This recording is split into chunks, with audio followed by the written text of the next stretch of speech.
Baik, di sini saya akan menjelaskan tentang konstitusi sebagai hukum tertinggi. Konstitusi adalah hukum dasar tertinggi dalam negara demokrasi. Semua hukum, kebijakan, dan tindakan pemerintah harus sesuai dengan konstitusi. Jika ada hukum atau kebijakan yang melanggar hak asasi manusia, maka bisa diuji dan dibatalkan karena bertentangan dengan konstitusi. Contohnya di Indonesia, Undang-Undang 1945, terutama Bab 10A, Pasal 28A sampai 28J secara eksplisit mengatur berbagai hak asasi manusia seperti hak hidup, hak berpendapat, hak pendidikan, dan hak beragama. Halo semuanya, perkenalkan nama saya Teo Ananta Putra Tarigan. Saya dari Prodi D4 Sanitasi Lingkungan tingkat 1A. Saya akan membacakan pengakuan dan jaminan HAM dalam pasal-pasal konstitusi. Konstitusi negara demonstrasi biasanya secara disimplified menyebutkan bahwa HAM dilindungi dan dijamin oleh negara, berlaku untuk semua warga negara tanpa diskriminasi, tidak dapat dikurangi dalam keadaan apapun, atau non-gimli rights. Sekarang contoh-contoh pasal dalam UUD 1945. Pasal 28A menyebutkan setiap orang berhak untuk hidup serta berhak mempertahankan untuk hidup dan kehidupannya. Pasal 28E kebebasan beragama dan berpendapat. Pasal 28I menyebutkan pada ayat 1 hak untuk hidup, hak untuk tidak disiksa, hak untuk kemerdekaan pikiran dan hati nurani adalah hak asasi manusia yang tidak dikurangi dalam keadaan apapun atau situasi apapun. Itu dalam saya bisa bacakan. Sekian, terima kasih. Baik, kita masuk yang ketiga, yaitu Lembaga Penegak Konstitusi dan Hak Asasi Manusia atau HAM. Lembaga Penegak Konstitusi atau HAM adalah institusi yang memiliki wewenang khusus untuk menjaga kedaulatan konstitusi dalam Undang-Undang 1945, menegakkan dan melindungi hukum hak asasi manusia warga negara, menjamin prinsip negara hukum dan demokrasi. Dalam sistem demokrasi, tidak cukup hanya membuat hukum juga harus sesuai konstitusi dan tidak melanggar hak asasi manusia. Oleh karena itu, dibentuklah lembaga-lembaga pengawas dan penegak seperti Mahkamah Konstitusi. Mahkamah Konstitusi adalah lembaga peradilan tertinggi dalam hal konstitusi yang dibentuk berdasarkan hasil amandemen Undang-Undang Dasar 1945 dan diatur dalam pasal 24C Undang-Undang Dasar 1945. Fungsi dan wewenang MK adalah menguji undang-undang terhadap UUD 1945, untuk memastikan setiap undang-undang tidak bertentangan dengan konstitusi, memutuskan sengketa kewenangan antar lembaga negara, misalnya konflik antara DPR dan Presiden atau KPU dan Bawaslu. Memutuskan pembubaran partai politik. Jika partai mengancam kedaulatan negara atau melanggar prinsip demokrasi, memutus perselisihan hasil pemilu. MK menjadi lembaga final untuk memutus segala sengketa hasil pilpres, pileg, atau pilkada. Memberikan keputusan atas pendapat DPR terkait pemalsuan presiden atau wapres jika presiden diduga melakukan pelanggaran hukum berat. Peran MK dalam penegakan HAM yaitu menolak undang-undang yang mengandung diskriminasi, pembatasan kebebasan berlebihan, atau bentuk pelanggaran HAM lainnya. Melindungi hak-hak warga negara dari undang-undang yang sewenang-wenang. Yang kedua, Komnas HAM, Komisi Nasional Hak Asasi Manusia. Komnas HAM adalah lembaga independen yang bertugas untuk melindungi, memajukan, dan menegakkan HAM. Dibentuk berdasarkan keputusan Presiden nomor 50 tahun 1993 dan diperkuat oleh Undang-Undang nomor 39 tahun 1999 tentang HAM. Tugas dan fungsi Komnas HAM, pengkajian dan penelitian. Menilai kebijakan dalam peraturan apakah sesuai dengan prinsip HAM. Kedua, pendidikan dan penyuluhan HAM, menyebarluaskan kesadaran HAM kepada masyarakat dan aparat. Ketiga, pemantauan dan penyelidikan pelanggaran HAM, menerima aduan, mengumpulkan bukti, dan menyelidiki kasus pelanggaran HAM.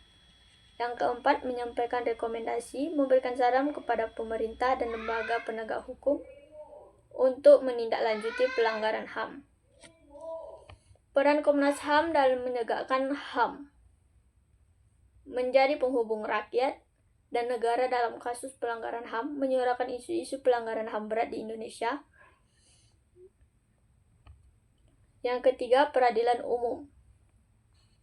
Peradilan umum adalah lembaga yudikatif yang menangani perkara pidana, perdata, dan kasus-kasus lainnya yang menyangkut hak dan kewajiban warga negara. Dibentuk berdasarkan Undang-Undang Nomor 48 Tahun 2009 tentang Kekuasaan Kehakiman dan diatur oleh Mahkamah Agung (MA). Fungsi dan kewenangan peradilan umum ialah menyelesaikan perkara pidana dan perdata di pengadilan negeri dan pengadilan tinggi, memberi akses kepada rakyat untuk menuntut keadilan hukum jika hak mereka dilanggar, melakukan putusan hukum yang mengikat terhadap pelanggar HAM. Peran dan penegakan HAM memberi ruang hukum bagi korban pelanggar HAM untuk menuntut keadilan, menjatuhkan sanksi hukum kepada pelanggar pelaku HAM. Ombudsman Republik Indonesia. Ombudsman adalah lembaga independen yang bertugas mengawasi penyelenggaraan pelayanan publik agar tidak terjadi maladministrasi, penyalahgunaan wewenang, penyimpangan prosedur, dan kelalaian. Dibentuk berdasarkan Undang-Undang Nomor 37 Tahun 2008 tentang Ombudsman RI.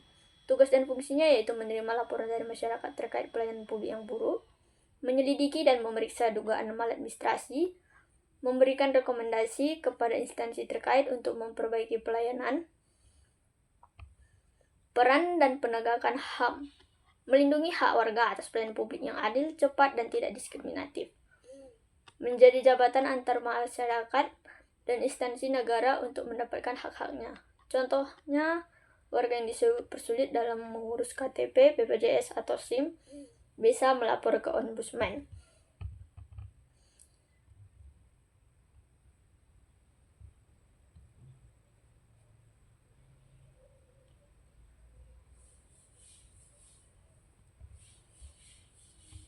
Peradilan umum adalah suatu lingkungan peradilan di bawah Mahkamah Agung atau MA yang berwenang memeriksa, mengadili, dan memutuskan perkara pidana dan perdata yang melibatkan masyarakat umum. Peradilan ini merupakan bagian dari sistem kekuasaan kehakiman Indonesia yang diatur dalam Pasal 22 Undang-Undang Dasar 1945, Undang-Undang Nomor 48 Tahun 2009 tentang Kekuasaan Kehakiman, Undang-Undang Nomor 22 Tahun 1986 tentang peradilan umum dan perubahannya.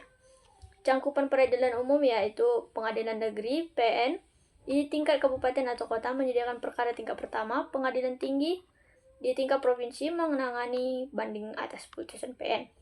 Fungsi utamanya yaitu menyediakan akses hukum bagi warga negara, menyelesaikan perselisihan hukum secara adil, menegakkan hukum dan keadilan berdasarkan peraturan perundang-undangan. Sekian, terima kasih. Sekarang kita akan membahas tentang prinsip checks and balance ataupun pengawasan dan keseimbangan. Di dalam prinsip ini, konstitusi dalam suatu negara demokrasi membagi kekuasaannya menjadi 3, yaitu lembaga legislatif, eksekutif, dan yudikatif. Yang pertama, lembaga legislatif, yaitu memiliki kekuasaan untuk membuat undang-undang. Contoh lembaganya yaitu MPR, DPR, dan DPD. Yang kedua, lembaga eksekutif, yaitu kekuasaan untuk menjalankan undang-undang dan menyelenggarakan negara. Contohnya presiden dan wakil presiden beserta menteri-menteri. Yang ketiga yaitu lembaga yudikatif, yaitu kekuasaan untuk mengadili pelanggaran undang-undang. Contoh lembaganya yaitu Mahkamah Konstitusi, Mahkamah Agung, dan Komisi Yudisial. Tujuan dari ketiga lembaga tersebut adalah untuk mencegah pemusatan kekuasaan pada satu lembaga, serta memastikan tidak ada satupun yang bertindak sewenang-wenang agar terciptanya keseimbangan dan akuntabilitas di dalam suatu pemerintahan. Baik, di sini saya akan menjelaskan tentang pembatasan HAM secara konstitusional. Yang pertama itu pengertian konstitusi adalah kumpulan aturan dasar tentang bagaimana suatu negara diatur dan dijalankan, mencakup prinsip-prinsip dasar pemerintahan, struktur organisasi, serta hubungan antara organ negara dan warga negara. Konstitusi juga bisa dibilang sebagai hukum dasar yang tertulis maupun tidak tertulis. Contoh yang tertulis yaitu Undang-Undang Dasar, contoh yang tidak tertulis yaitu Konvensi Ketatanegaraan. Yang kedua itu HAM. HAM adalah seperangkat hak yang melekat pada hakikat dan keberadaan manusia sebagai makhluk Tuhan Yang Maha Esa dan merupakan anugerahnya yang wajib dihormati, dijunjung tinggi, dan dilindungi oleh negara, hukum, pemerintah, serta setiap orang demi kehormatan, harkat, dan martabat manusia. Itu menurut Undang-Undang Nomor 39 Tahun 1999. Kemudian yaitu tujuan konstitusi adalah untuk membatasi dan mengawasi kekuasaan pemerintah agar tidak sewenang-wenang memberikan pedoman bagi penyelenggaraan negara dan hubungan antar lembaga negara serta antara pemerintah dan rakyat, serta melindungi HAM dan mewujudkan nilai-nilai ideal seperti keadilan, ketertiban, kebebasan, dan kesejahteraan bersama. Baik, di sini saya akan menjelaskan fungsi dari konstitusi. Yang pertama itu sebagai hukum tertinggi atau supreme law, yang dimana konstitusi menjadi sumber hukum tertinggi di suatu negara. Semua peraturan perundang-undangan dan kebijakan pemerintah harus sesuai dengan konstitusi. Yang kedua itu mengatur kekuasaan negara, yang dimana konstitusi mengatur pembagian dan batas-batas kekuasaan antara lembaga-lembaga negara seperti eksekutif, legislatif, dan yudikatif agar tidak terjadi penyalahgunaan kekuasaan atau abuse of power.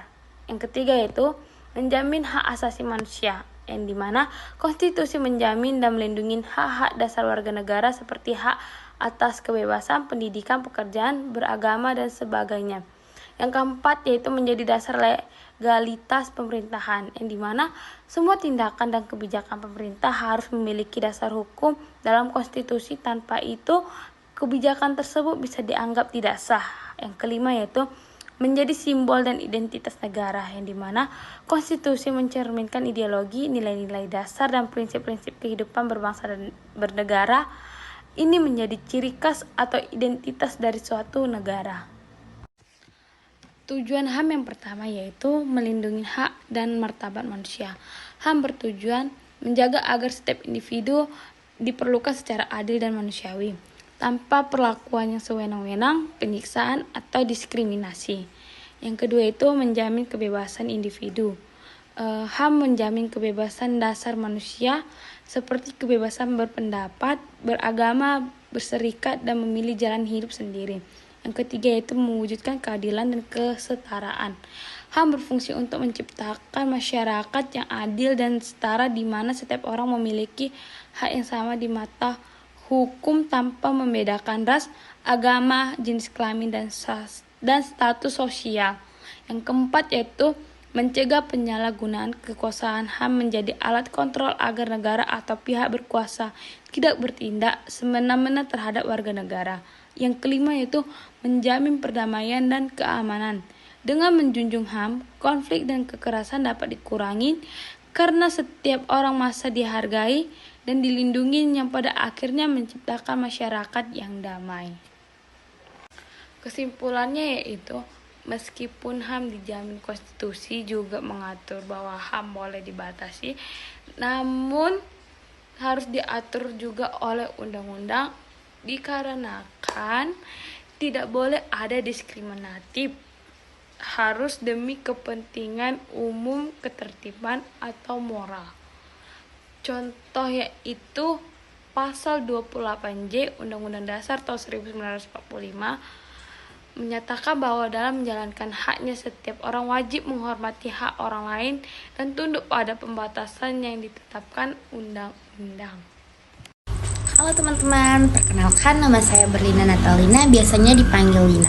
Saya dari kelompok 3. Di sini saya ingin menjelaskan tentang partisipasi aktif rakyat dan kebebasan berpolitik.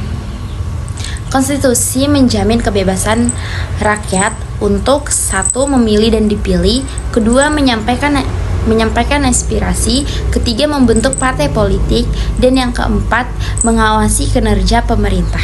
Sebelumnya, ini adalah bentuk perlindungan HAM karena memungkinkan rakyat untuk mempengaruhi kebijakan dan menolak pelanggaran HAM melalui demokrasi. Contoh nyata yang ada di Indonesia yaitu amandemen Undang-Undang Dasar 1945 setelah reformasi menambahkan bab tentang HAM. Tertulis di situ Undang-Undang Nomor 39 Tahun 1999 tentang hukum, di mana Mahkamah Konstitusi membatalkan pasal-pasal yang dinilai melanggar HAM. Misalnya soal pembatasan kebebasan berpendapat. Sedangkan yang ada di Amerika, amandemen 1-10 menjamin hak warga terhadap kebebasan beragama, berbicara, dan lain sebagainya. Mahkamah Agung sering membatalkan undang-undang yang bertentangan dengan hak warga. Jadi di sini kesimpulannya adalah konstitusi melindungi hak asasi manusia di negara demokrasi melalui satu pengakuan dan jaminan HAM dalam pasal-pasal konstitusi. Yang kedua, mekanisme hukum dan lembaga pengawasan. Yang ketiga, prinsip negara hukum dan pembatasan kekuasaan. Keempat, perlindungan hak politik dan kebebasan sipil. Dan yang terakhir, tahap konstitusi yang kuat dan lembaga yang berfungsi. Demokrasi bisa berubah menjadi tirani mayoritas. Hanya itu yang bisa kami jelaskan dari kelompok 3. Jika ada kata-kata atau tutur bahasa kami yang kurang berkenan di hati teman-teman dan saudara-saudara sekalian, mohon dimaafkan. Sekian dan terima kasih. Halo semuanya, perkenalkan nama saya Vanessa Alpania Berbangun. Saya dari kelas 1A kelompok 3. Di sini saya akan menjelaskan poin ke-7, pendidikan dan kesadaran HAM. Konstitusi tidak hanya memberikan jaminan hukum, tetapi juga mendorong negara untuk menumbuhkan kesadaran HAM lewat pendidikan, sosialisasi, dan budaya demokrasi. Yang pertama, dasar konstitusi. Pada pasal 31 Undang-Undang Dasar tahun 1945 yang berbunyi, setiap warga negara berhak mendapatkan pendidikan. Pendidikan tidak hanya mencerdaskan, tetapi juga membentuk kesadaran HAM, seperti menghormati hak orang lain, taat hukum, dan berperilaku demokratis. Yang kedua, peran pendidikan dalam HAM. Contohnya, membekali pengetahuan tentang hak dan kewajiban warga negara. Yang kedua, menanamkan nilai-nilai keadilan, kesetaraan, dan toleransi. Dan yang terakhir, mencegah pelanggaran HAM melalui peningkatan kesadaran hukum. Poin yang ketiga, upaya menumbuhkan kesadaran HAM bisa dilakukan melalui pendidikan formal seperti kurikulum sekolah dan universitas memuat materi HAM dan kewarganegaraan. Yang kedua, pendidikan non-formal seperti seminar, diskusi, pelatihan HAM di masyarakat. Yang ketiga, media dan sosialisasi. Kampanye HAM lewat media massa, internet, dan organisasi masyarakat. Dan yang terakhir, budaya demokrasi. Contohnya membiasakan musyawarah, menghargai perbedaan, dan menolak diskriminasi. Materi yang keempat, contoh implementasi. Seperti mata pelajaran pendidikan Pancasila dan kewarganegaraan di sekolah. Yang kedua, program Komnas HAM, kampanye kesetaraan gender, anti diskriminasi, dan anti kekerasan. Kegiatan organisasi masyarakat atau mahasiswa yang menanamkan solidaritas dan kepedulian sosial. Tujuan akhirnya membentuk negara yang kritis, peduli, dan bertanggung jawab sehingga HAM dihormati dan ditegakkan, demokrasi berjalan sehat, masyarakat hidup damai, adil, dan saling menghargai. Terima kasih. Halo semuanya, perkenalkan nama saya Najwa Maya Ansari. Saya dari 1A. Di sini saya akan mempresentasikan tentang perlindungan terhadap kelompok rentan. Perlindungan terhadap kelompok rentan adalah upaya untuk melindungi dan memberikan dukungan kepada kelompok masyarakat yang rentan terhadap eksploitasi, penindasan, atau kekerasan. Kelompok rentan dapat meliputi anak-anak. Anak-anak rentan terhadap eksploitasi, penelantaran, dan kekerasan. Perempuan yang rentan terhadap kekerasan dalam rumah tangga, diskriminasi, dan eksploitasi. Lansia yang rentan terhadap penelantaran, kekerasan, dan eksploitasi. Penyandang disabilitas yang rentan terhadap diskriminasi, penindasan, dan eksploitasi. Masyarakat adat yang rentan terhadap penggusuran, eksploitasi sumber daya alam, dan kehilangan identitas budaya. Upaya pelindungan terhadap kelompok rentan dapat dilakukan melalui pemberian edukasi. Memberikan edukasi tentang hak-hak dan perlindungan kepada kelompok rentan. Pemberian dukungan. Memberikan dukungan psikologis, sosial, dan ekonomi kepada kelompok rentan. Mengawasi dan memantau situasi kelompok rentan untuk mencegah eksploitasi dan kekerasan. Menerapkan hukum dan peraturan yang melindungi hak-hak kelompok rentan. Melakukan kerjasama dengan organisasi masyarakat sipil, pemerintah untuk melindungi kelompok rentan. Dengan melakukan upaya perlindungan terhadap kelompok rentan, kita dapat membantu meningkatkan kualitas hidup dan melindungi hak-hak mereka. Contoh, Pasal 28B Ayat 2 Undang-Undang Dasar 1945, setiap anak berhak atas kelangsungan hidup, tumbuh, dan berkembang serta berhak atas perlindungan dari kekerasan dan diskriminasi. Terima kasih.